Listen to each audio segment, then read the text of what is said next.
This is WIUR Radio. Good evening, everyone. A little bit of a ruckus caused by my favorite baseball team, the New York Yankees, this past weekend. Um, a lot to go over here. I got the New York Giants having a little bit of news, getting another quarterback. I just spoke on Jameis Winston last week. A little disappointed about that. We got the Rangers fighting for their playoff spot, and the New York Knicks trying to survive without Jalen Brunson.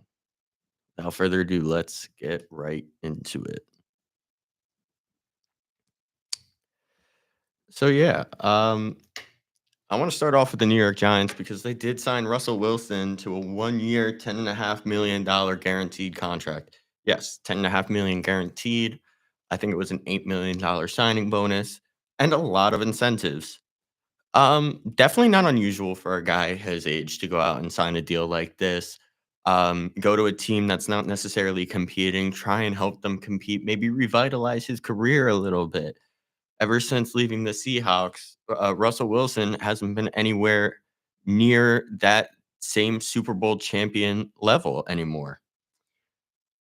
Um, but as much as I like Russell Wilson, as much as I think that he's a great player, I think he's better than a lot of people give him credit for even now. But it's it's not a good move for the Giants. The Giants had a good all season for what they were trying to do, but there was no point in signing Russell Wilson. The goal for the New York Giants all along was to build for the future. We saw this year that, hey, they're not ready yet. We need a new guy. We need a new guy at quarterback so that, we're ready to build for the future. They went out there, they signed Jameis Winston. I spoke last week on why I really liked the Jameis Winston move. He's a veteran presence.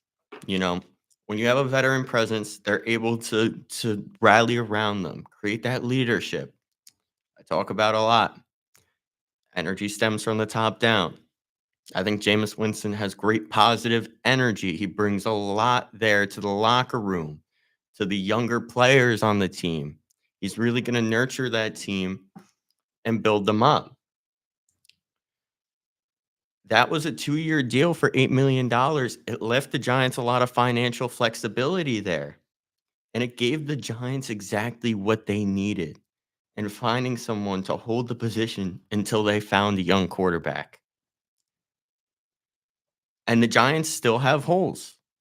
They still have to fill holes in their O line, their secondary, their defensive line. This is not a perfect team by any means. And for all the reasons that I said I liked the Jameis Winston signing, I do not like the Russell Wilson signing because it takes all the positives away from that Jameis Winston signing. To me, there was no point in signing Jameis Winston if Russell Wilson was always a thought in the back of your head that maybe we should go out and get him. I think to me, it's a one or the other type of guy. You either get Jameis Winston or you either get Russell Wilson. You don't get both. They severely messed up, if you ask me, on getting both. It takes away that financial flexibility. It takes away that financial flexibility that could have been used to help build the Giants' O line, to help build the Giants' secondary, to help build the Giants' defensive line. Now we don't have the same amount of resources anymore. And to me, it's very disappointing because I really like the direction the Giants were going.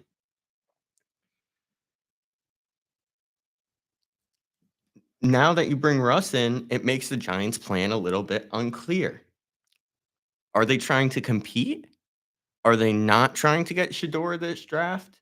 Gonna touch on that a little bit later with Shador because there was a little bit of a development in the Shador sweepstakes that to me makes me a little bit more open to bringing in Shador. But like I said, I wanna touch on that a little bit later after I touch on Russell Wilson. When Pete Carroll, his former coach, was asked, a coach that brought Russell Wilson to the Super Bowl, that twice, back-to-back years, obviously some questionable decisions the second year that made them not win, but This is a guy that you want his opinion. Pete Carroll, former coach of the Seattle Seahawks, now the Las Vegas Raiders, said, Russ knows how to fit in. He understands the game. He has great wisdom about what it takes in this league. He can adapt to whatever situation he's in because he can compete so well and he's such a committed competitor. He'll go in there with a really clear vision of what he hopes to do and add to the program. He'll be receptive to the new coaching, being Brian Dable, is going to do a great job with him, I would think. Now, Pete Carroll had a lot of positive things to say, but like I mentioned earlier, my problem is not with Russell Wilson as a player. It's not with the move itself. If they had just made this move to begin with, I would have been very happy with it. You bring in Russell Wilson, that's perfectly fine. But like I said, you can't bring in both Russell Wilson and um, Jameis Winston. To me, it just makes the future of the Giants a little bit unclear. I just don't understand why you couldn't just settle with Jameis Winston. You're not trying to compete. So why did you get just a better version of Jameis Winston after you already got Jameis Winston? You got a guy that's pretty much a very similar he adds a very similar thing to the team, like Pete Carroll said. He adds a veteran presence. He adds a locker room favorite. Be ready for anything the program has to throw at him. You're adding a very similar player for double the money after you already gave that player $5 million. I think that's the best way of explaining it. You're basically acquiring the same player twice for triple the money. You acquire Jameis Winston for $5 million, Russell Wilson for $10 million. That's $15 million. That's 3 times the initial signing of Jameis Winston for $5 million. It just doesn't make much sense to me. I was very happy last week. You all heard me talking about how much I really enjoyed the Jameis Winston move. How much I really thought that he was gonna bring a lot of good moments to this team. Not necessarily wins, but he was gonna give us that lighthearted attitude that Jameis Winston is known for. And now we brought in another guy just like that. And I just don't understand. I just don't understand why the move was made. And we're still being linked to Shador Sanders. We're still being linked to Shador, regardless on if we have the 3 pick. Which obviously makes me think, hey, are the Giants trying to trade up to get Shador Sanders? Is this the guy? Is this the guy that they've been talking about? The guy they've been waiting for? Is it going to be Shador? But you already have a full QB room. You have Tommy DeVito, Jameis Winston, and Russell Wilson. It further adds to my point. There was no point in getting Russell Wilson. You already had the veteran presence. It was not needed.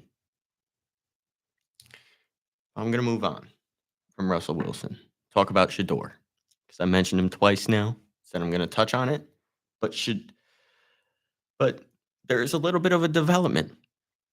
Deion Sanders just signed a 5-year extension with Colorado. A big part of my worries, and I had mentioned it before, was that Deion was going to go wherever Shador went. And now with this 5-year extension, it takes a little bit of those worries away. Because now I don't have to worry that Deion is going to follow Shador. And I'm going to explain a little bit why I don't like Deion. I think I've explained it in the past. I just don't think that having someone's father coaching the son, it's the same thing like when everyone played recreational sports and they always felt like the dad favored the kid. I just feel like it's not a good recipe for a good locker room culture. I feel like everyone's going to feel like Deion is treating Shador better than he's treating them. And it would just end up a huge catastrophe. And that's exactly what I don't want to happen with this New York Giants team. I want them to build the culture, and that's why I like the Jameis Winston move. That's why I would have liked the Russell Wilson move if they hadn't brought in Jameis Winston. And I just want that good culture. I want that good culture to be brought up because right now I feel like it's not there anymore. I feel like when the Giants made the playoffs a few years ago, it was there, but they lost that after having a bad season. And it's it- that's the main reason why I didn't like Dion. But now with Dion gone, I get to look at Shador for who Shador is. Makes me take the tinted glasses off a little bit. And now that I look at him, I'm still concerned with him because I realized my issue is not with Dion. It is with who Shador is as a player. And I just don't think that fits with the Giants' play style very well. He played with the best wide receiver in college football, being Travis Hunter. He has a lack of arm strength, which Daniel Jones, Daniel Jones didn't work out with this scheme. So what's to say that this would work out? I'm not quite sure. And the biggest two to me, which are also similarities to Daniel Jones, the guy that did not work out in this scheme, is he has a lack of pocket awareness and holds onto the ball way too long. And those two are eerily similar to Daniel Jones. It's just a recipe for disaster with how the Giants' play style is and how they're constructed. I think Shador can be a great player elsewhere. I just don't think that him in the Meadowlands is going to work out.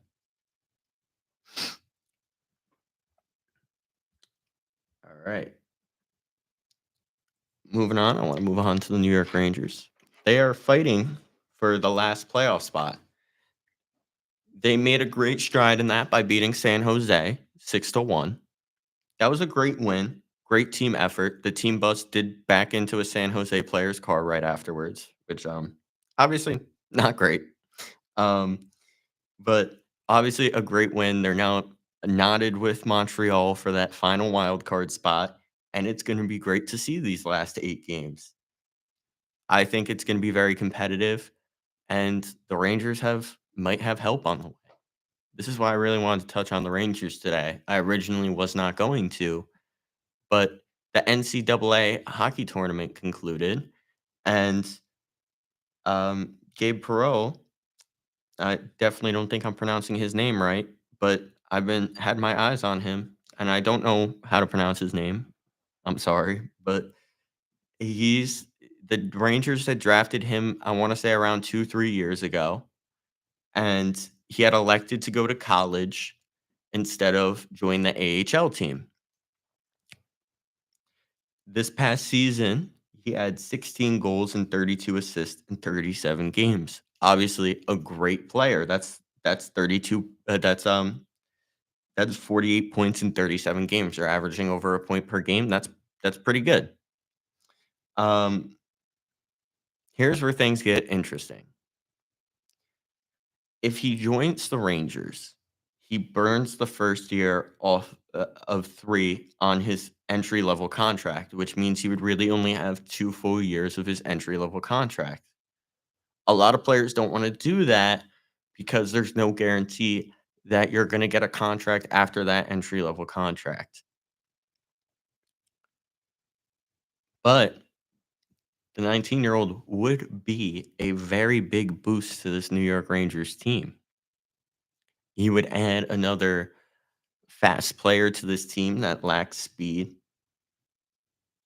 He would add another point scorer, which seems to be an issue at times for the New York Rangers.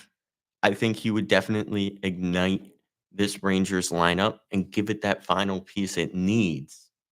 But if he chooses to decline the contract, he would wait to join the Rangers until the fall. Now, considering Perot chose to attend college over the AHL, shows it might be a very difficult decision for him to make. He's done it in the past. He might make that decision again. A poll by the New York Rangers insider had the fans split. 54% said he would join the club and 46% said that he would elect to wait. To me, this is a very interesting development for the New York Rangers, as I feel like everyone's been waiting for him to join the Rangers, and they definitely I feel like they could use him and maybe add a few years onto this championship window. As I've mentioned in shows past, I believe this championship window may be closing faster than originally thought. And by adding more youth to this team, a player who was very highly regarded, drafted very high when the Rangers drafted him. I can't remember exactly what pick they used, but it was definitely in the first round. And he showed his skills at Boston College. As I said, he had 16 goals, 32 assists in 37 games. Obviously, a very good stat line. And I really think that he would be a great addition to this New York Rangers team and help them secure that last wild card spot.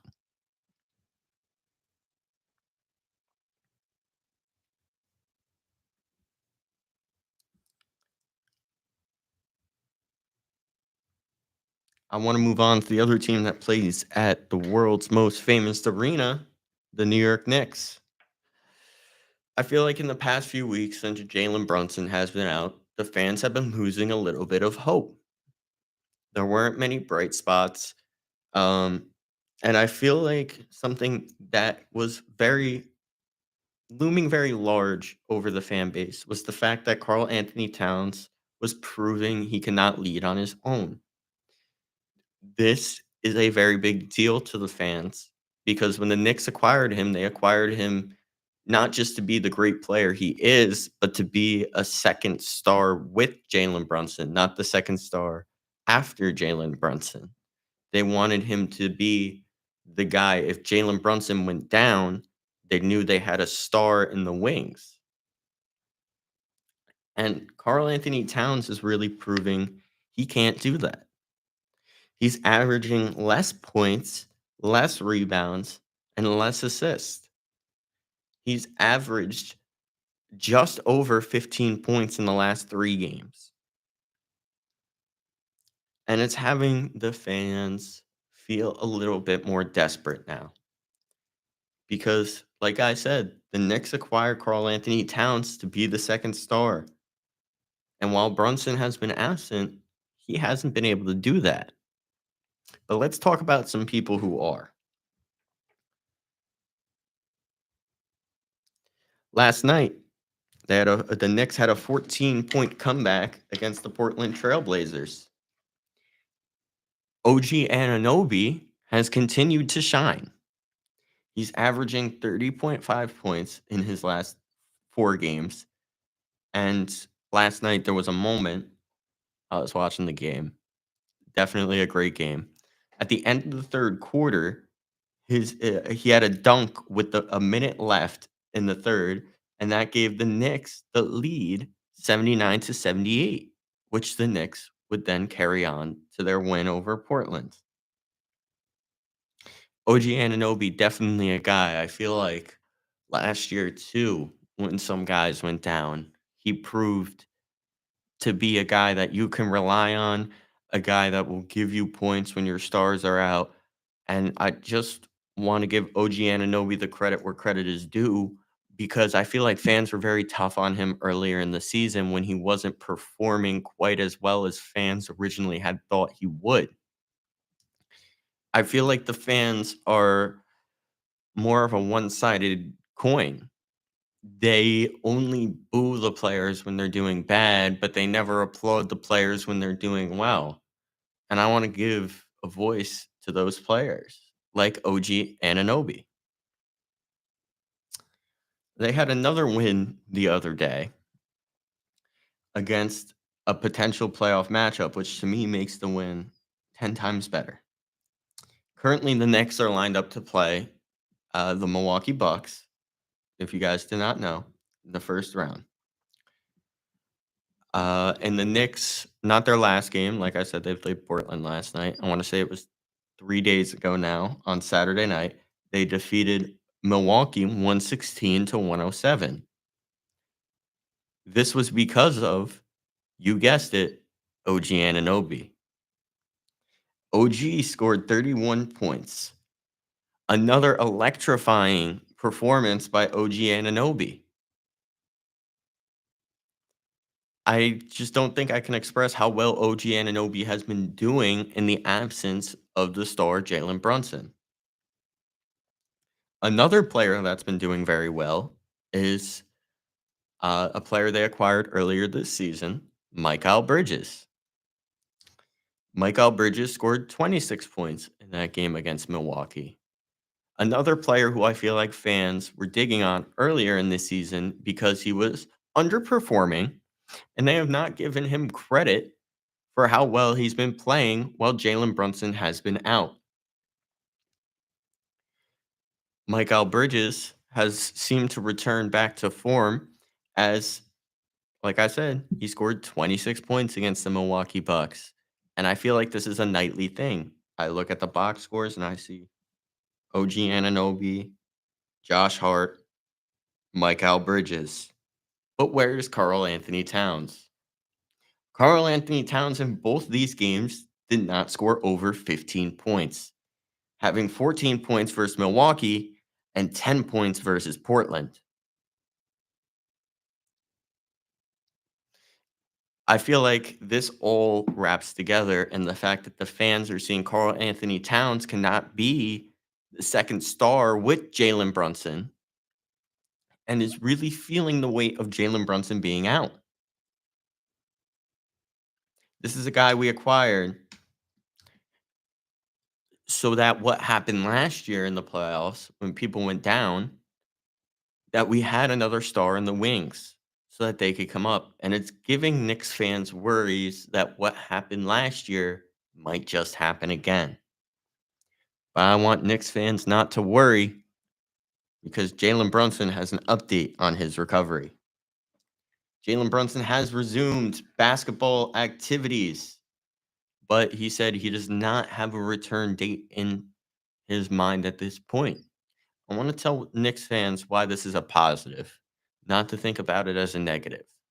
Just because Jalen Brunson does not have a set date in his mind does not necessarily mean he might be out for the beginning of the playoffs. It doesn't necessarily mean he might miss the playoffs. It doesn't mean he's going to be back tomorrow. This just means that they don't want Brunson rushing back. And I think this is perfect because last year when OG went down, I feel like they rushed him back. And we all saw how he played um, in the Eastern Conference playoffs, and he did not play very well when he did come back. By keeping Jalen Brunson's recovery slow, it's going to benefit them in the long run. I feel like a lot of fans have this April 6th date in their minds because that's when Jalen Brunson has to return if he wants to make the All NBA team. The All NBA team is great in everything. It showcases the best stars, your LeBron James, your Steph Curry, some of the greatest to ever play. But Jalen Brunson is going to make his All NBA teams. Jalen Brunson is going to win hopefully win an MVP at some point. Can't guarantee that, but we can't rush someone back for an accolade that doesn't mean anything. What means the most to the Knicks fans right now is that we win the NBA championship. I would say even that we make it back to the Eastern Conference Finals. Maybe even we make the finals. Knicks fans need to have the bigger goals in their head rather than when is Jalen Brunson going to be back so he won't miss the All NBA team deadline. This is not a huge worry for Jalen Brunson. It shouldn't be a huge worry for Knicks fans. And it definitely should not be in the minds of the coaches and the staff that are around Jalen Brunson, making sure he is 100% healthy before he comes back. 'Cause that is the biggest thing, making sure Jalen Brunson is 100% healthy before he helps the Knicks hopefully make a run, either back to the Eastern Conference Finals, maybe the NBA Finals, and hopefully to hoist the NBA Finals trophy above his head.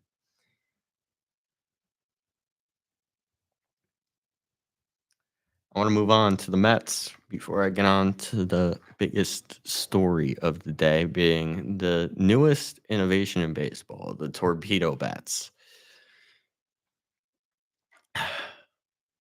If I were to ask Mets fans before the season started what the biggest strength on their team would be, I feel like collectively they would say their offense. They just brought in a generational Juan Soto. They retained Pete Alonso. They have one of the best shortstops in the league in Francisco Lindor. They have great bats surrounding him like Brandon Nimmo, Jeff McNeil, Mark Vientos, Francisco Alvarez when he's healthy. This is a great lineup, but this is only a great lineup on paper. The Mets offense was dormant in their first series of the season, scoring 5 runs in 3 games. Definitely not what any Mets fan was expecting this opening weekend. The offense was pretty much dormant outside of, you guessed it, Juan Soto. Juan Soto, however, did have a very memorable moment this weekend. And I'm not talking about his first home run. I'm talking about the strikeout he had against Josh Hader to end opening day. This was a very similar situation to what happened last year, where Juan Soto got a hit, drove in the tying run against Josh Hader, and eventually led to a Yankees comeback victory.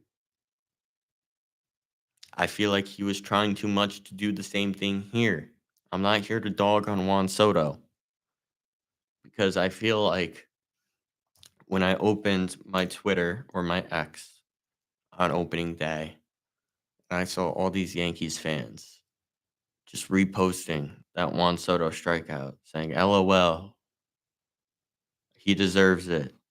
All of these negative things about a guy that led us to the World Series last year. I get he didn't sign with our team. He didn't sign with the Yankees. He signed with the Mets. But I'm over it. And Yankees fans should be too. Besides for the fact that he said if you boo him during the Subway Series, it's a good thing. So Yankee Stadium, please stay silent during the Subway Series this year. Please. But back to what I was saying. Uh, the Juan Soto strikeout was just, to me, it looked like he moved away from his approach. I don't know if this is a sign of things to come because I did talk about during the National League Championship Series, I felt like the Mets had strayed away from their approach. Is this something that is now happening with the generational Juan Soto, who last year I don't think would have swung at that pitch because it was very off the zone and very uncharacteristic of Juan Soto to even swing at a pitch a centimeter off the zone? I don't know. Only time will tell that. But like I said, I'm not here to bring anyone down. Everyone has their bad moments. He probably had adrenaline running. He just signed a historic contract to hopefully be the face of the Mets franchise for the next 15 years. He's under this immense pressure to hopefully tie the game, and it looked like he wanted to win the game. And these can all make a player stray away from their approach. And that's the approach that got him the contract. And I hope Juan Soto remembers that.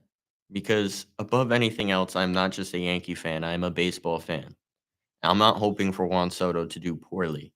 I am hoping for Juan Soto to be the player he was while he was with the Yankees, the Padres, the Nationals. I want him to be the generational Juan Soto. I think it's great for New York if both teams are competitive, which we haven't seen in a very long time, a Subway Series in 25 years. And I said I didn't want it last year, but now that the Yankees have gotten over the hump, I would definitely be open to the idea of a Subway Series.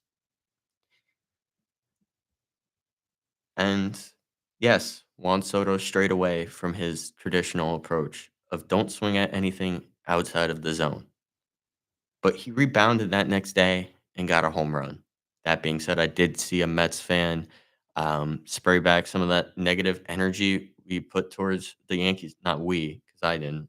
The Yankees fans put towards Juan Soto and said, he tweeted out, Juan Soto home run, 1, Aaron Judge, 0. Wonder how that guy's feeling now. Um, but the Mets have all season for their offense to get hot. It's no reason to worry. They're going into a series against the Miami Marlins. This is a great opportunity for the Mets to showcase what their offense is truly capable of.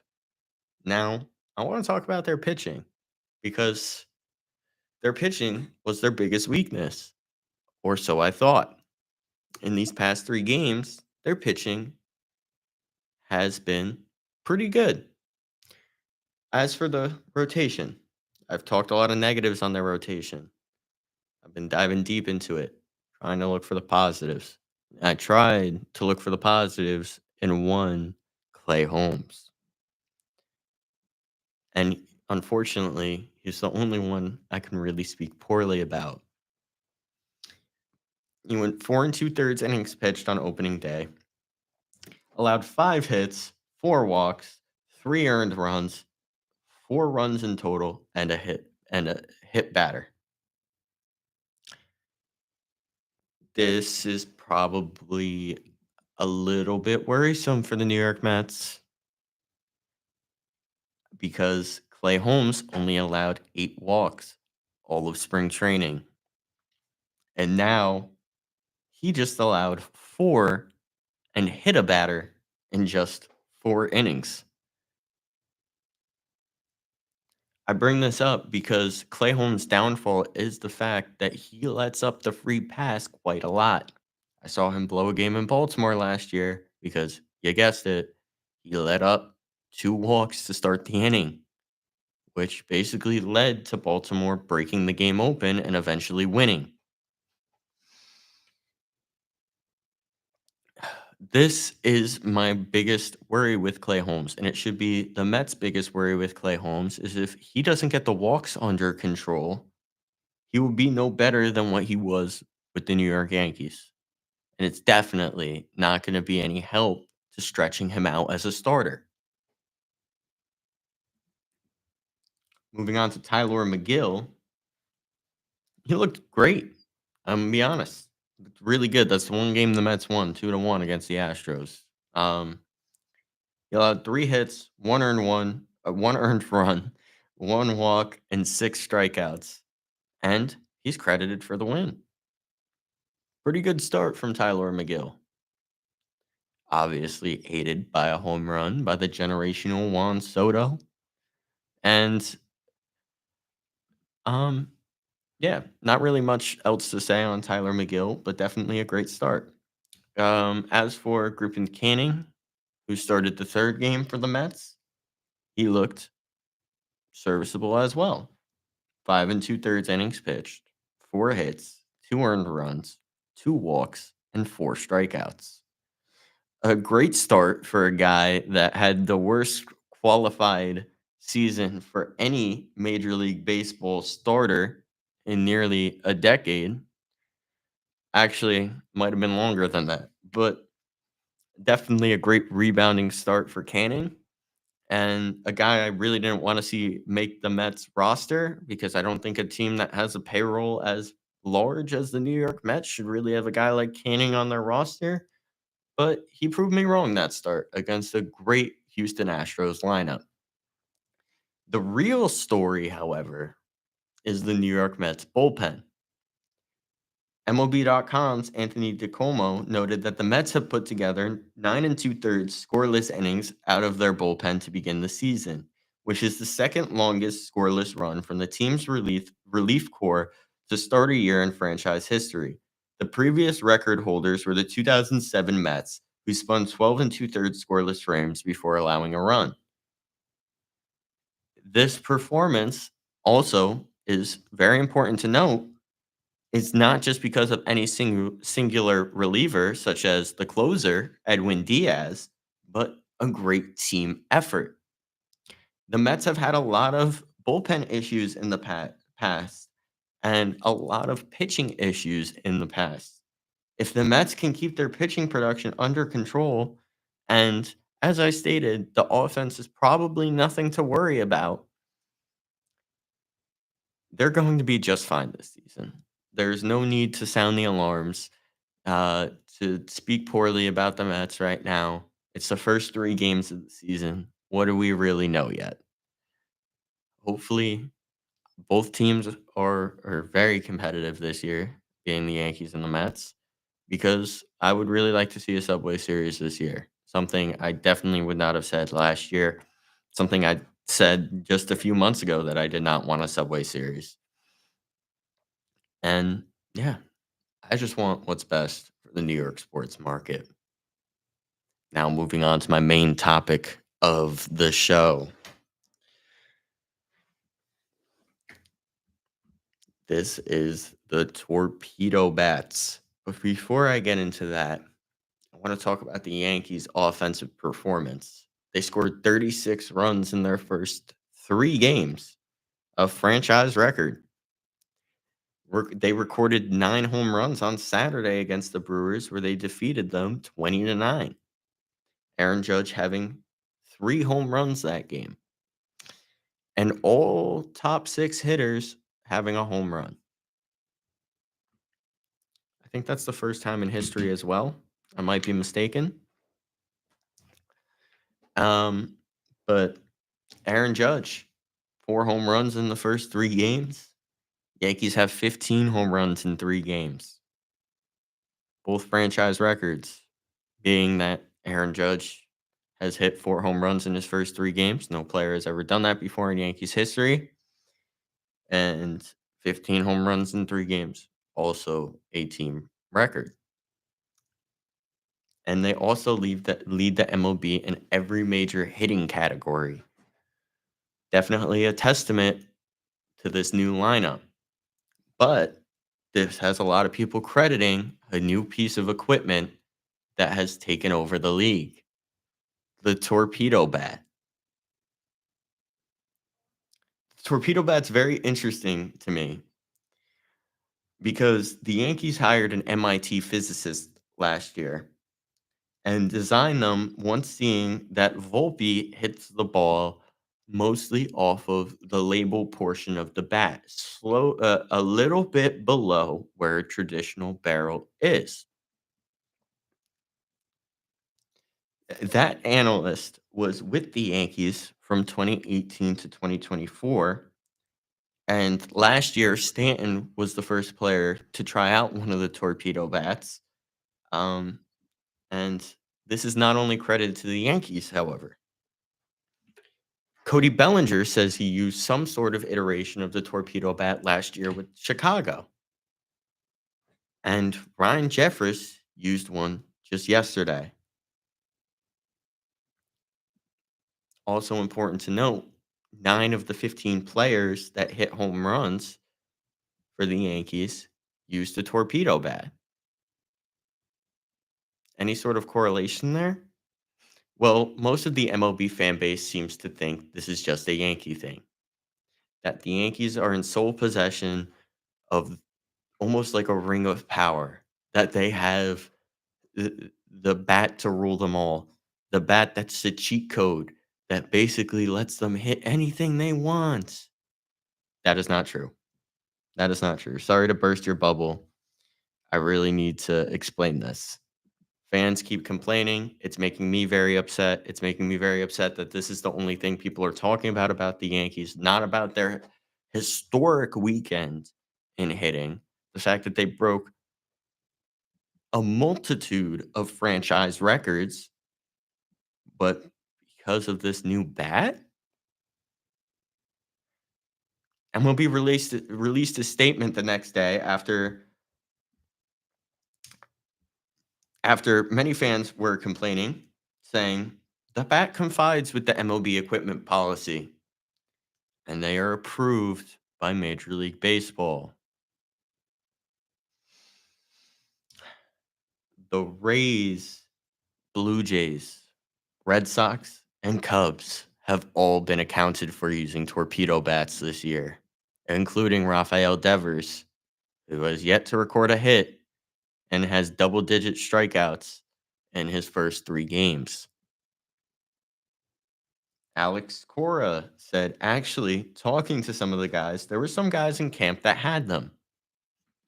A little peculiar that Dave Portnoy of Barstool Sports was one of the biggest complainants of the torpedo bat when his own favorite team is using them.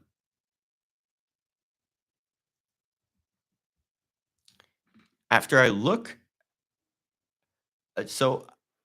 saw that all these teams were also using the torpedo bat, I wanted to take a deeper look into their offensive production. The Rays have 10 runs in 3 games. The Blue Jays have 18 runs in 4 games.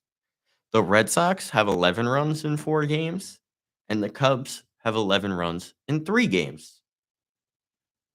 Pretty standard offensive production, if you ask me.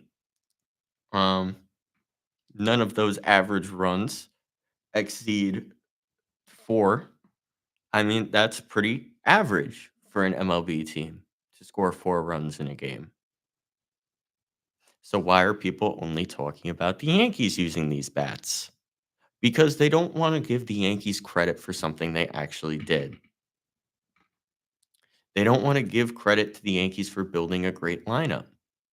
They don't want to give credit to the Yankees for innovating the game. They just want to say the Yankees are cheating. These bats are crazy. They should be confiscated. It's not that. It is not the bats, but a testament to the roster construction. It's not just a home run for the Yankees either. They're playing small ball. The lineup construction has been gorgeous by Aaron Boone, something that I would have never said in the past few years. Having Paul Goldschmidt and Austin Wells splitting the leadoff role is something I really like. It plays to the pitcher very well. And having Judge and Bellinger also switch between the 2 and the 3 role is a very, very good move by Aaron Boone. Did I just say Aaron Boone made a good move? I can't believe I just said Aaron Boone made a good move. But here's what I'm going to say about this torpedo bat. The torpedo bat, like I said, traditionally, the way it was intended for use was you move the wood down to the label. But the Yankees have taken it a step further, and that's something I want to talk about. The Yankees have made the torpedo bat something customizable to each player in their lineup. They are using advanced analytics to look at every player's where they hit the baseball on the bat, and that's where they're moving the wood to. Not just to one place like the other MLB teams are using it for. This is very interesting because this is a revolutionary idea that the Yankees have taken to the next step. I think the biggest thing that I can compare this to is when the hockey stick got a curve added to the end. This is a major move for Major League Baseball. And instead of frowning upon the Yankees for coming up with this idea, and not only coming up with the idea, but once it reached the league, improving upon the idea is not something that should be frowned upon. but rather applauded for. This is a game that people are talking about should evolve, should get away from its ritualistic past, which to me is what makes it special. But the evolution people are talking about would change what makes it special. By changing the bat, it doesn't change anything. It keeps the foundations of the game intact. It keeps what makes baseball special there. And it's honestly beautiful to see. But fans still are complaining that this is the Yankees ruining the game yet again. But the Yankees haven't ruined the game. They've just found a way to improve upon the baseball bat that really hasn't been touched. I feel like when the axe bat was invented, when Mookie Betts had the idea, let's make the handle of the bat like an axe handle. It'll make it better to grip, better through the zone. Worked like a charm. No one complained about that. How about that little knob at the end, that little extendo knob that Joey Gallo used? It helped him hit. People didn't complain. But now that the Yankees innovated the game, people complain. Why can't people see this for what it is? Yes, the Yankees changed the baseball bat. They're using it to their advantage. But this is what competition is all about. How do I improve? This is how everyday life is. And to me, baseball is parallel to everyday life. You're going to have your good days. You're going to have your bad days. You're going to have your good weeks. You're going to have your bad weeks, just like in Major League Baseball. Baseball is a testament to life. And I feel like every day people wake up with a purpose. And that purpose is, how do I improve upon what I did yesterday and make it better? How do I make it better? And the Yankees did exactly that. They stayed within what makes baseball special, the fact that it parallels real life. And they used the aspect of, how do I make it better? It's an incredible move by the Yankees. But like I said, I want to give a little bit of credit to this construction of this roster. This roster is incredible. Like I said, I mentioned Wells and Goldschmidt.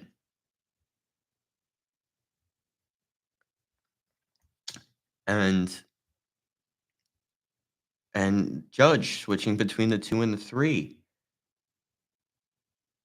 But this is the youth that I talked about, letting the kids play by putting Ben Rice on the roster, by putting Oswaldo Cabrera on the roster, by putting Austin Wells on the roster, Anthony Volpe, Jason Dominguez, all of these great young players in this game that has injected this energy into this ball club.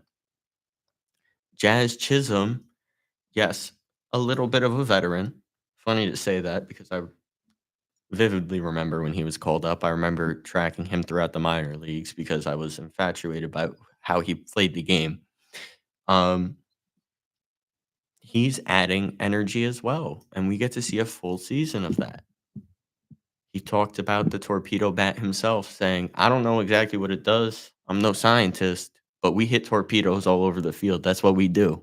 That was so funny. I really enjoyed that. This is a different team. I think the energy is stemming from the bottom up, which is weird. I always talk about energy stemming from the top down, but this is almost the opposite effect of energy stemming from the bottom up, from the youth, from what Juan Soto said, would not be a good future.